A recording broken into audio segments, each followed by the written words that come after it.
요엘 3장 16절부터 21절 읽겠습니다.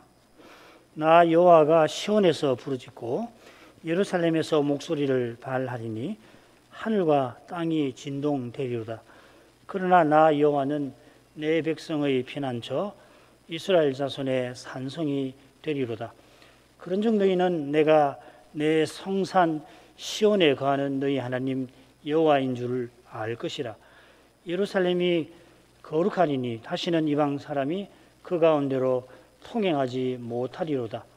그날에 산들이 단 포도주를 떨어뜨릴 것이며 작은 산들이 젖을 흘릴 것이며 유다 모든 시내가 물을 흘릴 것이며 여호와의 전에서 샘이 흘러나와서 시딤 골짜기에 되리라.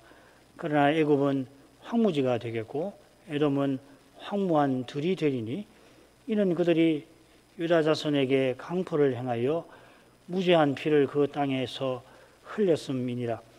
유다는 영원히 있겠고 예루살렘은 대대로 있으리라. 내가 전에는 그들의 피 흘림 당한 것을 갚아주지 아니하였거니와 이제는 갚아주리니 이는 나 여호와가 시온에 거함이니라.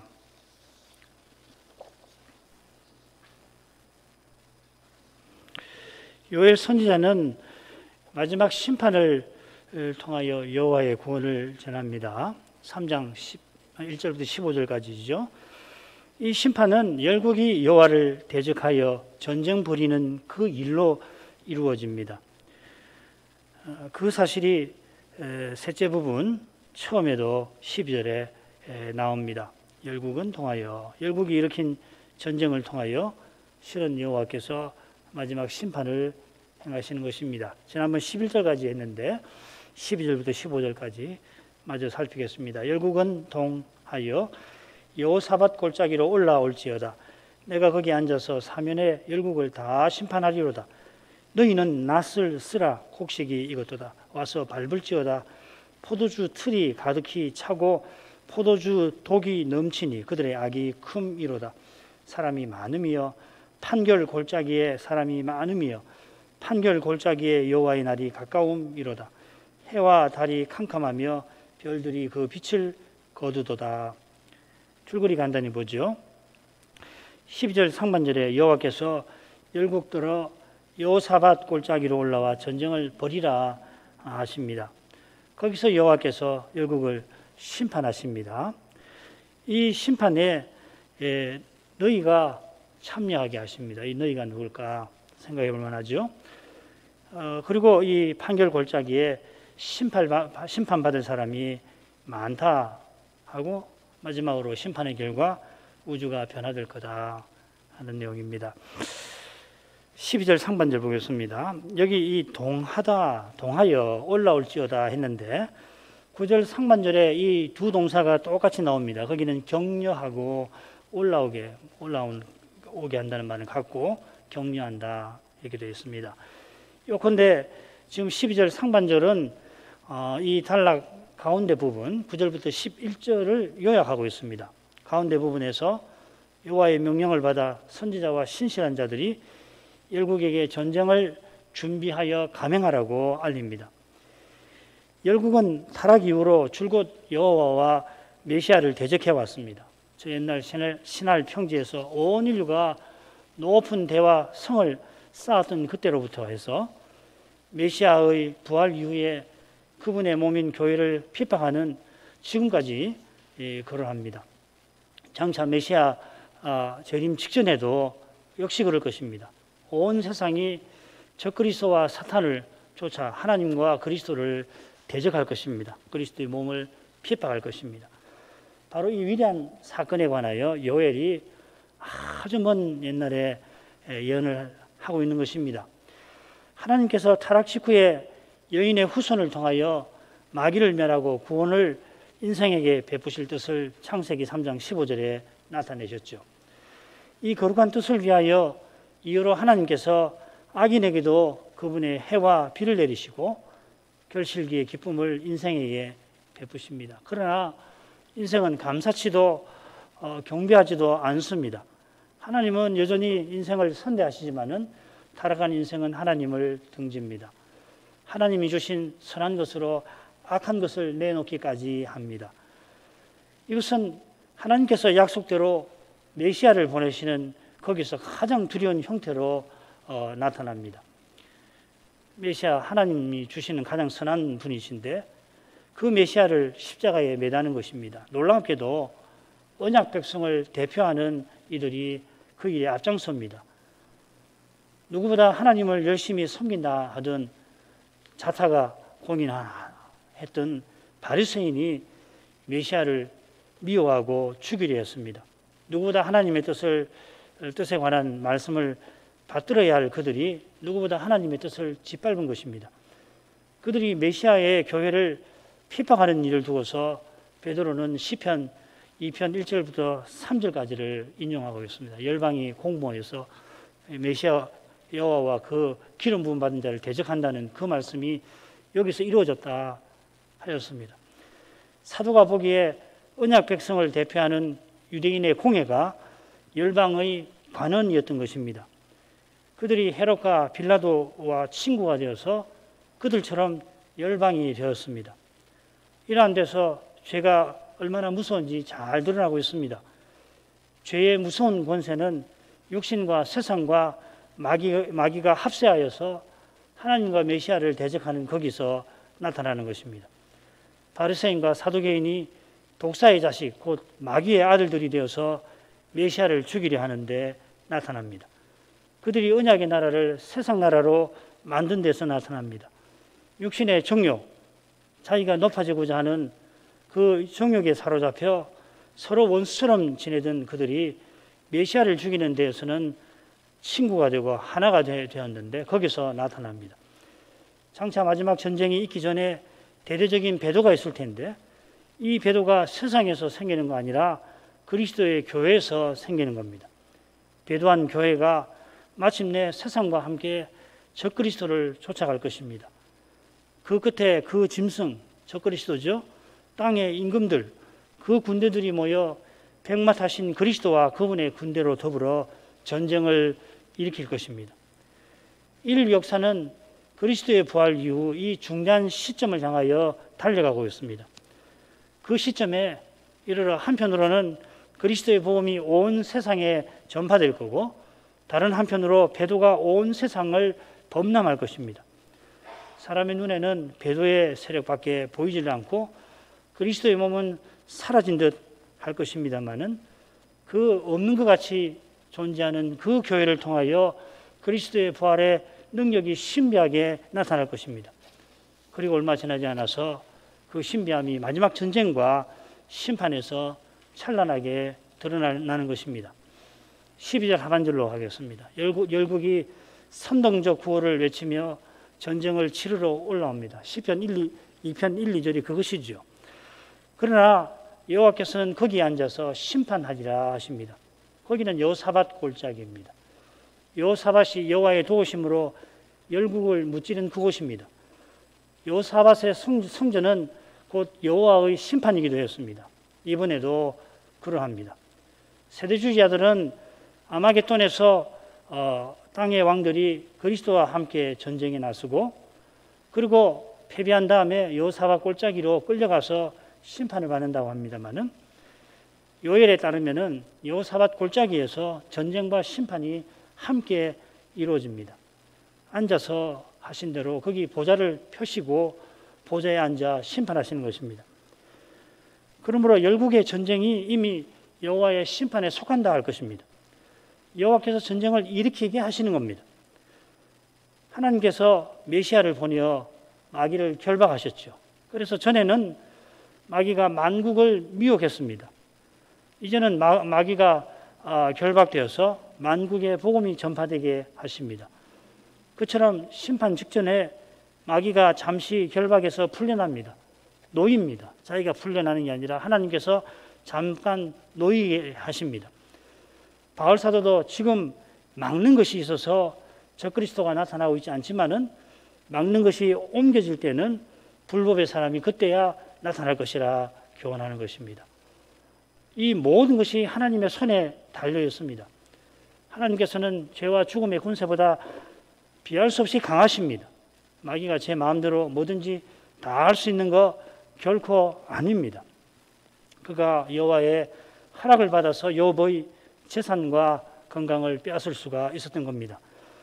마찬가지로 하나님께서 다 그리스도를 다시 보내려 하실 때에 결박된 그 마귀를, 천년 동안 결박된 그 그를 잠시 풀려나게 하십니다. 그러면은 그의 화신인 적그리스도 짐승이 온 세상을 미혹하고 마침내 땅의 왕들과 함께 여호와와 메시아를 대적하게 될 것입니다. 견디지를 못할 것입니다. 그들 안에 있는 악에 의해서 이런 일을 자행할 것입니다. 그러나 이 모든 것이 하나님의 뜻대로 이루어지는 것입니다. 지금 교회와 신자가 믿음의 길에서 받는 핍박과 고난도 하나님 손 아래서 이루어집니다. 하나님께서 말씀을 좇는 길에 고난받게 하시는 뜻이 무엇인가 여전히 다 알지 못합니다만은 성경의 일반적인 교훈은 우리가 압니다만은 그 현실에 당했을 때 왜 나에게 이런 일을 주시는지는 다 알긴 어렵지요.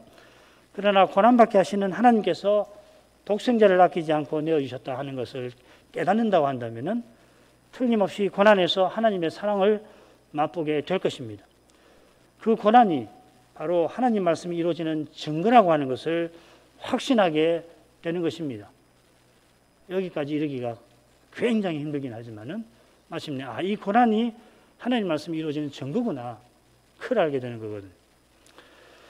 13절로 가겠습니다. 여호와께서 너희들어 심판에 참여하게 하십니다. 계시록에 보면은 지금 요해가 흡사한 내용이 14장에 나옵니다. 14장에만 나오는 게 아닌데 14장에 특별히 나옵니다. 14장 14절에 보면 사람의 아들 같은 이가 구름에 앉았는데 이 그리스도시죠, 그죠? 금면류관을 쓰고 손에 예리한 낫을 갖고 계십니다. 부활하신 그리스도시죠. 그러니까 천사가 내 낫을 휘둘러 거두라.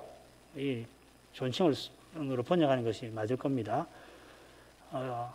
주님의 낫을 휘두러 거두십시오. 이렇게 했겠죠. 땅에 곡식이 다 익었음이로다 합니다. 그러자 구름 위에 앉으신 분이 낫을 휘두르니까 곡식이, 알곡이 거두어집니다. 그 다음에 또 다른 천사가 하늘 성전에서 나오는데 역시 이 천사가 예리한 낫을 가지고 있습니다. 이번에는 불을 다스리는 다른 천사가 제단에서 나와서 낫을 가진 이 천사를 향하여 내 이한 낫을 휘둘러 땅에 포도송이를 거두라 합니다. 천사가 낫을 휘둘러서 포도를 거두고서는 하나님의 진노의 큰 포도주 틀에 던지니 성 밖에서 그 틀이 밟힙니다. 요엘이 3장 31절에서 곡식이 익었도다 해서 계시록처럼 이 포도 추수만 아니라 곡식 추수도 언급한 것처럼 번역은 되어 있죠. 그런데 여기 이 내용은 추수할 포도가 익었다 이렇게 새겨야 합니다. 이 추수라고 하는 말인데 우리나라 말은 번역할 때는 곡식이 익었다 이렇게 번역을 했어요. 그런데 알곡보다는 포도가 익었다 하는 말입니다. 그래서 바로 와서 밟을지어다 한 것입니다. 계시록에서 곡식 추수는 하나님의 구원을, 포도 추수는 하나님의 심판을 가리키죠. 요엘도 포도 추수가 하나님의 심판임을 분명히 교훈합니다.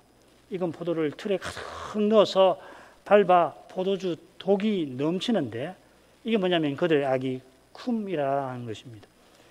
여기 그들은 12절에 나온 대로 열국의 사면의 열국을 다 심판한다고 하셨으니까 사면의 만국이 있습니다. 만국의 악이 심히 커서 심판을 피하지 못합니다. 얼마나 심한지 지금 그들이 하나님을 감히 대적하려 합니다.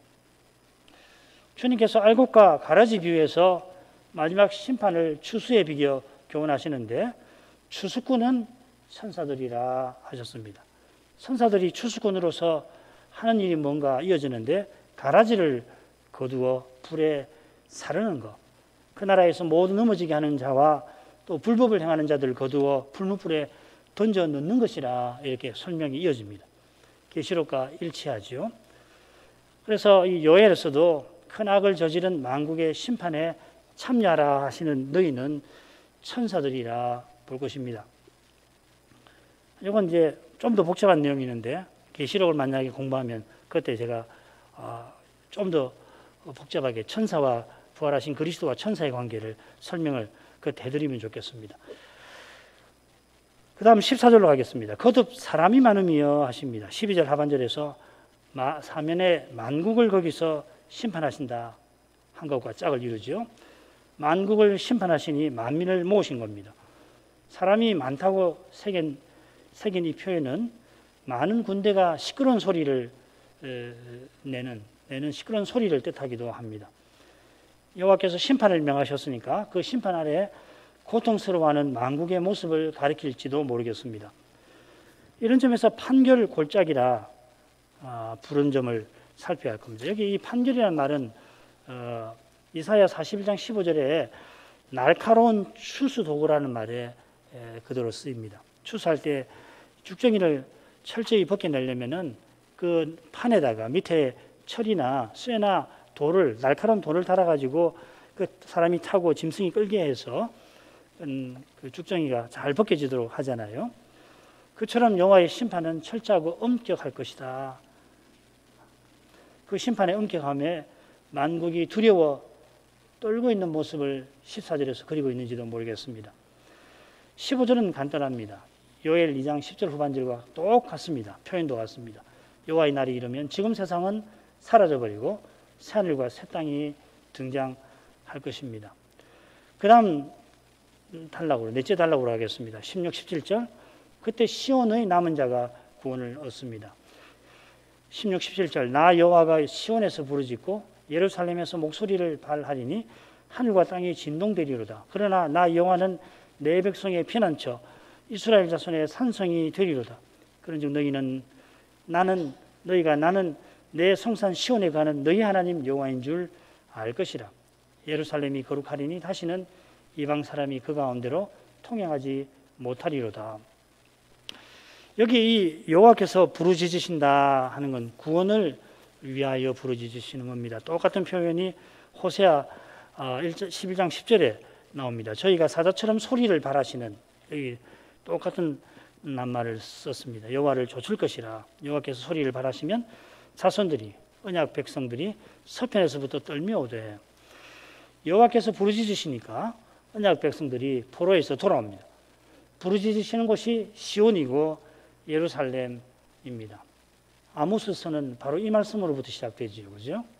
그래서 이 아모스하고 우리 다음 시간부터 아모스를 공부할 텐데 이 요엘 끝하고 아모스 처음하고가 싹 이어집니다. 요엘 아모스 1장 2절에 똑같이 나올 겁니다. 똑같은 표현이. 호세아서에서는 여호와께서 사자처럼 부르짖으시니 언약 백성이 떨며옵니다. 여기서는 하늘과 땅이 진동합니다. 유다의 포로가 돌아오는 일은 옛 세상이 사라지는 그 일을 가리키는 사건입니다. 지금 세상은 하나님 말씀으로 불사르기 위하여 아직까지 보존됩니다. 그때 경건치 아니한 사람들의 심판과 멸망이 마지막에 있을 겁니다. 처음 세상이 죄가 관영하여서 망했던 것처럼 지금 세상도 똑같은 이유로 극심한 배도로 망하게 될 것입니다. 여호와께서 하늘과 땅을 진동되게 하시는 이유가 이어집니다. 그러나 나 여호와는 했죠. 저는 그리고 나 여호와가 해도 좋을 것 같습니다. 여호와께서 자기 백성의 피난처 이스라엘 자손의 산성이 되십니다. 이 피난처 산성이 시편에 보면은 이 여호와께서 자기 백성의 구원과 소망이 되심을 가리키는 중요한 표현입니다. 지금 세상은 무너지지만은 여호와께서 친히 피난처와 산성이 되십니다. 사실 다시는 죄와 죽음이 없는 그런 세상을 주시려고 지금 세상을 불사르십니다. 영원히 진동하지 아니할 세상, 영원한 나라를 세우려고 그리 하십니다. 지금은 죄로 말미암아 늘 세상이 요동하잖아요. 큰 바다에 출렁거림과 같이. 이로써 나는 내 성산 시온에 거하는 너희 하나님이심을 친히 알리실 것입니다. 얼마 있지 않아서 시온이 적국의 발에 짓밟힐 거고 여호와께서 시온 성전을 떠나실 것입니다. 에스겔 10장입니다. 그러나 여호와께서 이 시온을 아주 버리지 아니하실 것을 이로써 알리시는 겁니다. 여호와의 말씀을 듣고 포로로 잡혀간 그들 가운데 계실 것입니다. 그처럼 장차는 말 그대로 영원한 성산 시온, 하늘의 시온에 거하실 것입니다. 히브리서 12장 22절 그거죠. 너희가 이룬 것은 시온과 살아계신 하나님의 도성인 하늘의 예루살렘이라. 예루살렘이 망하는 그날 선지자가 전한 회개의 말씀을 받던 이들이 지금 하늘의 시온에 계십니다. 이 놀라운 복은 예루살렘이 거룩하리니 다시는 이방 사람이 그 가운데로 통행하지 못하리로다 하신 것과 붙어 있습니다. 예루살렘이 거룩하리로다 하는 말씀은 포로에서 돌아오게 하실 그 일을 가리킵니다. 이 거룩한 성 예루살렘, 우리가 예루살렘을 거룩한 성이라고 알고 있는데 성경에서 예루살렘을 거룩한 성이라고 부르는 건 포로 이후입니다. 혹은 포로 이후에 관한 예언에서만 나옵니다. 그런데 이방 사람이 다시는 그 가운데 다니지 못한다 하시는 말씀은 하늘의 예루살렘에 해당될 것입니다. 여기 이방 사람은 예루살렘을 무너지게 하고 제비 뽑아 나누는 이들을 가리킵니다. 오바댜에서 그렇게 나옵니다. 호세아서에서 이방인은 여호와를 떠나 바알을 숭배하는 자들을 가리키기도 합니다. 이런 이들이 전혀 없는 예루살렘은 지금 하늘에 있는 예루살렘이나 장차 완성될 예루살렘입니다. 포로에서 돌아온 이들은 이내 요엘의 이 예언과 다른 현실을 만나서 낙담, 실망할 겁니다. 하나님의 기적적인 은혜로 포로에서 돌아왔습니다마는 돌아온 거기서 이방인들이 와서 방해를 합니다. 성전 터를 세우는 때부터 예루살렘 성벽을 중건할 때까지 그렇게 합니다. 심지어 언약 백성이 이방인들과 혼인하는 일도 있습니다. 그렇지만은 포로에서 돌아오는 일이 결코 작은 일이 아닙니다. 여호와께서 세상 제국을 다스리시는 분이셨고 말씀대로 이루신 일입니다. 장차도 틀림없이 이루십니다. 말씀과 달리 보이는 현실에 낙담될 때마다 말씀하시는 하나님을 바라볼 것입니다. 그러면은 그 현실이 이미 말씀이 이루어지는 증거임을 깨닫게 되고 산소망 가운데 행하게 될 것입니다. 이건 희한한 경험이에요. 정말 희망이 보이지 않은 그때 말씀으로 나아가서 깨닫고 기도하면 소망이 생깁니다. 사실은 소망은 여기 있는 게 나에게 현실에 있는 게 아니거든요. 하늘에 하나님께 있는 것이거든요. 예루살렘 성을 중건할 때 이방인들이 와서 조롱했죠. 느헤미야 4장 3절 암몬 사람 도비아는 곁에 섰다가 가로되 저들의 건축하는 성벽은 여우가 올라가도 곧 무너지리라 하더라. 이 암몬 사람 도비아가 희한한 사람이죠. 이 이스라엘 사람입니다. 도비아라는 말은 여호와는 그 토브 선하시다는 말이거든. 이게 이스라엘 이름이에요.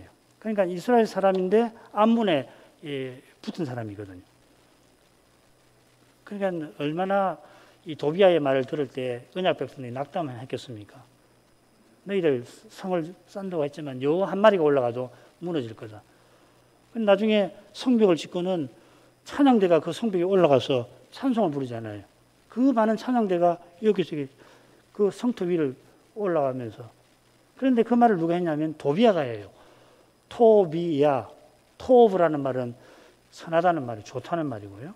야라는 말은 여호와, 여호와는 선하시다는 말이에요. 이 원래 이스라엘 백성입니다. 그런데 이 믿음을 버리고 암몬 사람이 되어가지고 이런 이야기를 한 거예요. 그때 느헤미야가 하나님께 아뢰고 마침내 성벽을 중건했습니다. 그처럼 지금 믿음의 길을 걸어갈 때 바라던 것과 다른 현실에 놓일 뿐만 아니라 그 불행한 현실 때문에 조롱을 당하기도 합니다. 이 도비아가 하는 조롱처럼요.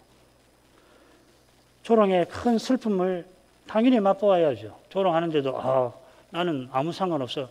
그렇게 안 되잖아요. 그러나 지금 우는 자가 정말 죄의 현실, 죽음의 현실을 겪고서 울고 밤을 지새며 우는 그 사람이 복 있는 사람입니다.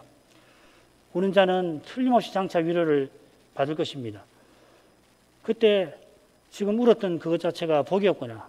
그 밤이 맞도록 슬퍼서 혼자서 눈물을 훔치고 있었지만은 천국에서 또 장차 보면 그때 정말 지상에서 가장 복된 날 중에 하나였구나. 그때는 너무도 괴롭고 누구도 알아주지 못하는 그 현실에서 밤중에 홀로 침상에 앉아서 잠잘지도 못하고 울 때에 얼마나 비참합니까? 근데 장차 보면은 그게 복이었구나. 참된 기쁨이었구나. 알게 될 겁니다. 자, 마지막 단락으로 가죠.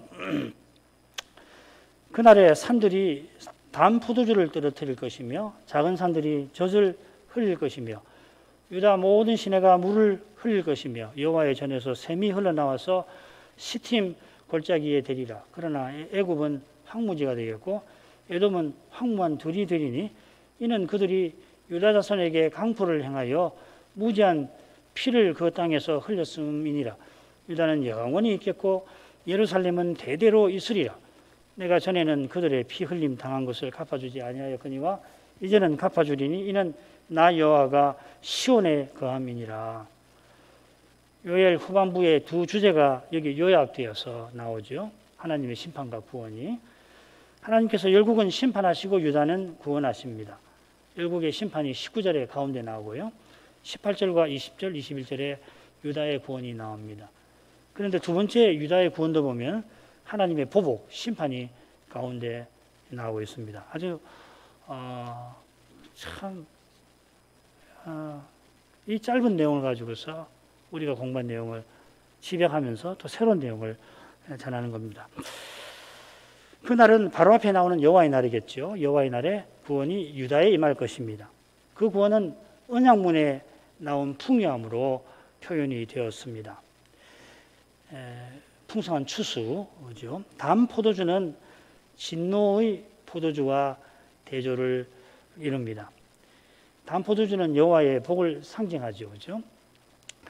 작은 산들이 젖을 흘린다는 것은 목장에 육축이 많을 것을 잘 자라는 것을 가리킵니다. 언약의 땅을 젖과 꿀이 흐르는 땅이라 한 약속이 이루어지는 상태인 겁니다. 유다의 모든 시내가 물을 흘리는 것도 주의 언약이 실현된 상태죠. 반대로 주의 언약이 저주가 내리면 하늘이 철과 같이 녹과 같이 되어서 비가 전혀 내리지 않게 되죠. 자, 이런 내용들은 결국 여호와의 전에서 샘이 흘러나와 시팀 골짜기에 되리라 하는 약속과 붙어 있습니다. 여호와의 전에서 샘이 흘러나온다는 것은 전에 유다가 에덴 동산 같았다 하는 그 말씀과 붙여 생각해야 합니다. 요엘 2장 3절에 나왔죠. 에덴에서 강이 발원해서 동산을 적시고 내 그 눈으로 온 세계에 흘러갑니다. 장차 새 예루살렘 성도 그렇습니다. 계시록 22장 1, 2절 또 저가 수정같이 맑은 생명수 강을 내게 보이니 하나님과 및 어린 양의 보좌로부터 나서 길 가운데로 흐르더라. 강 좌우에 생명나무가 있어 12가지 실과를 맺히되 달마다 그 실과를 맺히고 그 나무 잎사귀들은 만국을 소송하기 위하여 있더라. 에스겔의 이상적 그 성전도 그렇습니다. 에스겔 47장 1절부터 12절에도 바로 그 내용이죠. 이것은 여호와께서 말일에 성신을 모든 육체에 부어주시는 그 일과 붙어 있는 겁니다. 장차 완성되는 새 예루살렘은 성신이 마치 대기와 같이 충만한 세상이 될 것입니다. 오순절은 그것의 출발입니다. 모두가 장차 그리스도와 같아집니다. 그리스도와 같아진 우리도 그리스도처럼 성신 충만할 것입니다. 지금 우리가 성신 충만해봐야 우리의 한계 안에서, 우리의 작은 그릇 안에서 충만하시지만은 장차는 그리스도와 같아져서 성신이 충만하시니까 지금 성신 충만과 차원이 다르겠죠. 그리스도의 새 생명이 우리에게 충만히 나타날 것입니다. 이런 신비한 복에 관해서 여호와께서 요엘 시대 백성이 이해할 만한 표현에 담아 전해주셨습니다. 요한 사도도 같은 표현을 써서 완성된 하나님 나라를 계시록에 전했죠. 21장, 22장. 이것은 옛적에 하신 말씀, 구약 계시가 다 이루어질 것을 강조한 것입니다. 아울러 우리가 그리스도와 같아질 것이라 하는 요한의 교훈, 요한일서 3장 2절을 배우지만은 여전히 장차 그리스도로 말미암아 하나님이 전부 안에 전부 되시는 세상이 어떤가 알기 위해서는 우리도 여전히 구약의 주제를 통해서 생각을 하는 것입니다. 에덴 동산, 성막, 성전, 거룩한 성, 약속의 땅, 하나님 나라 이런 주제를 통해서 장차 우리가 들어갈 세상을 생각해 보는 것이죠. 생각해 보지만은 지금 생각하는 것하고 그때 경험하는 것은 천량지차가 날 겁니다. 성경 계시를 통하여 우리의 생각이 신비에 감싸 있는 겁니다. 감싸일수록 소망이 커져갑니다. 이 소망 위에서 지금 그리스도의 고난에 기꺼이 참여하게 됩니다. 전에 없는 메뚜기 재앙과 이어지는 가뭄 재앙에 짐승들도 목말라 죽어가는 현실에서 요엘 선지자의 이 예언은 말씀의 기근에 죽어가는 백성들에게 담비와도 같았을 것입니다. 시팀 골짜기가 어딘지 정확하게 알기가 어렵습니다. 이 시팀이라는 지명은 이 민수기 25장에 나옵니다. 모압 땅에서 이스라엘이 바알부호를 섬기면서 음행했던 곳이지요. 그런데 요엘은 시팀이라고 하지 않고 시팀 골짜기라고 합니다. 이것은 판결 골짜기, 여호사밧 골짜기와 연결되는 것 같습니다. 여호와의 심판이 이루어지는 그곳에 여호와의 전에서 흘러나온 생명수가 닿는다 하는 것입니다. 스가랴를 보면은 스가랴에서 우리가 이 내용을 좀 더 배우게 될 겁니다. 인생이 여호와를 대적하여 전쟁 벌인 그곳에 여호와께서 구원의 복이 임하게 하시는 것입니다. 세상 나라가 주와 그 그리스도의 나라가 될 것이다 하는 것입니다. 19절로 갑니다. 선자는 유다는 에덴 동산 같아지고 유다를 해코지한 나라들은 황무지가 될 것이다 했습니다. 이집트와 에돔을 들었죠. 두 나라는 유다에게 강포를 행하고 무지한 피를 그들의 땅에 이집트와 에돔에 흘렸습니다. 그 죽인 거죠. 데려와서 죽인 겁니다. 이런 일은 두 나라만 아니고 시돈, 두로, 블레셋도 저지른 겁니다. 이 나라들은 판결 골짜기에서 심판받습니다. 그 결과 그들은 황무지와 황무한 둘이 될 것입니다. 유다도 하나님이 심판을 받을 때 그렇게 될 거라고 했죠. 요엘 2장 3절에 황무지, 황무한 둘이 다 나옵니다. 자기 백성을 심판하신 여호와께서 자기 백성을 해코지한 나라들도 심판하시는 것입니다. 마지막 부분입니다. 반면에 유다는 영원히 있겠고 예루살렘은 대대로 있으리라 하십니다. 이건 하나님의 교회와 하나님의 나라가 영원할 것을 가리키는 말씀이죠. 지금 세상이 영영이 이어지고 유다만 영원하고 다른 나라는 죄다 황무지가 된다 하는 뜻은 당연히 아닐 겁니다. 유다와 예루살렘이 영원히 있는 것은 나 여호와가 시온의 거함에 있는 것입니다. 여호와께서 시온 성소에 계시니 예루살렘도 유다도 망하지 않습니다. 시온의 거하심이 무엇인지 우리는 지난 시간에 또 오늘도 살폈습니다. 지금 하나님께서 하늘의 시온에 계십니다.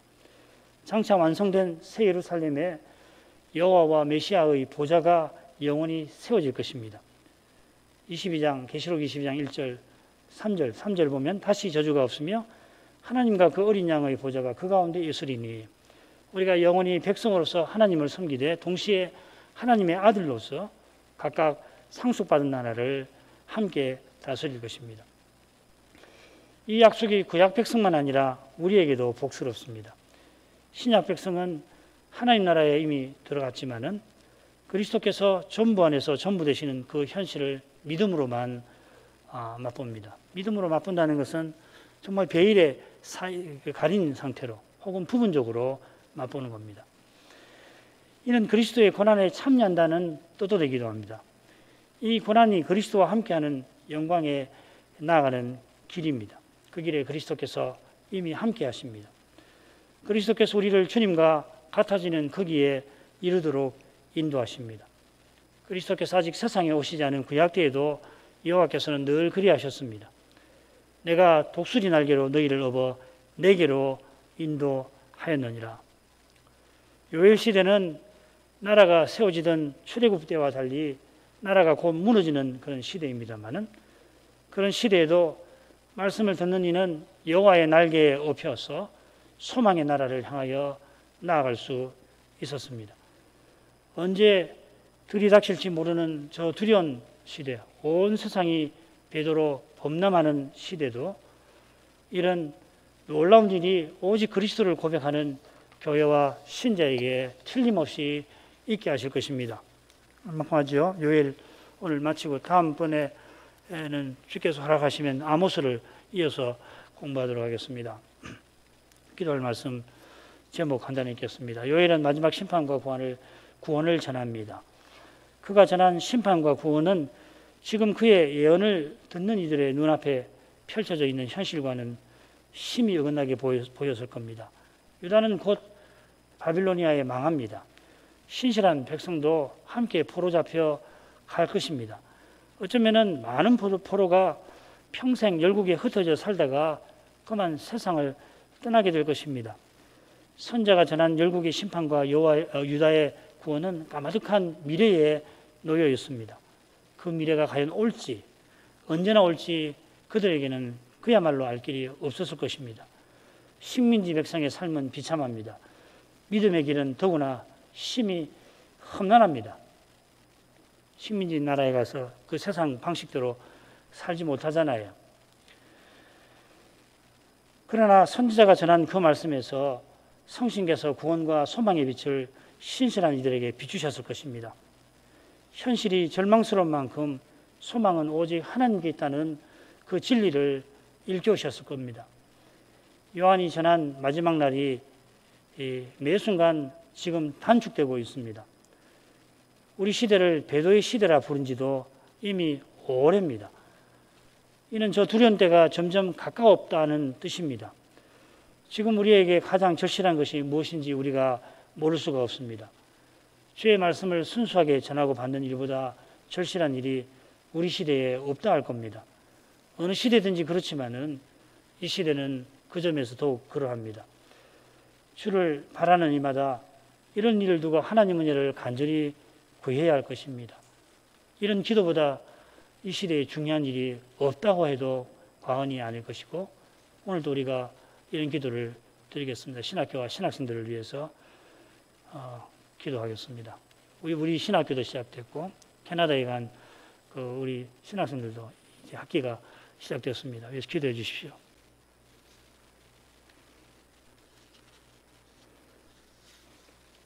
같이 기도하겠습니다.